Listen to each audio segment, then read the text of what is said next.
көз алдына елестетші. Бізді қоршаған әлем жай ғана заттар емес. Бұл миллиардтаған деректер, әрбір секунд, әрбір қимыл, шексіз ақпарат ағыны. Бірақ бұл ақпараттың көп. Мұнада ми түсіне алмайды.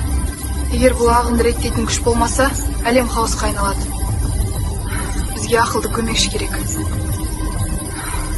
Дәл осы жерде мен мамандығым басталады. Жасанды интеллект және машиналық оқыту. Көлік кептелісі, аурудың диагнозы немесе банктегі қауіпсіздік, мұның бәрінде мен жазған код шешімі қабылдайды. Ол қатесіз, жылдам, әрі тиімді. Таңғы қала. Бірақ бұл қалада бұрынғыдай емес. Мұнда бәрі бірге оянады. Адамдар да, жасанды интеллект те. Жасанды интеллект әр жерде әртүрлі жұмыс істейтін көптеген жүйелерден тұрады. Ал олардың қалай жұмыс істейтінін түсіну болашақ маман үшін ең маңызды қадам. Ендеше, жасанды интеллекттің негізгі түрлерін бірге қарайық. Бұл жай бағдаршам емес. Бұл қала қозғалысын өзі басқаратын жасанды интеллект. Ол көліктердің санын есептеп, қаладағы кептелісті болдырмайды.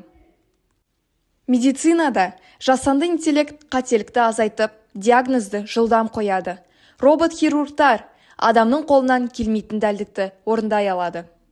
Бұрын ұзын кезекте тұратынбыз. Қазір жасанды интеллект бәрін секундтар ішінде таниды. Шахталарда адамдардың өмірін қорғайтын ақылды сенсорлар. Жасанды интеллект мыңдаған көрсеткішті бір уақытта талдайды. Бұл болашақ емес. Бұл жемісті өзі теретін жасанды интеллект. Ол әр қызанақты, әр көкөністі сканерлейді. Піскенін бірден таңдап алады.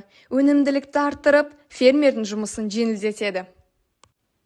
Ал банкке келсең, құжатта, картада, тіпті телефонда қажет емес. Каспи алақаныңды таниды. Қорытындылай келе, жасанды интеллект жылдамдық, қауіпсіздік және тиімділік әкеледі.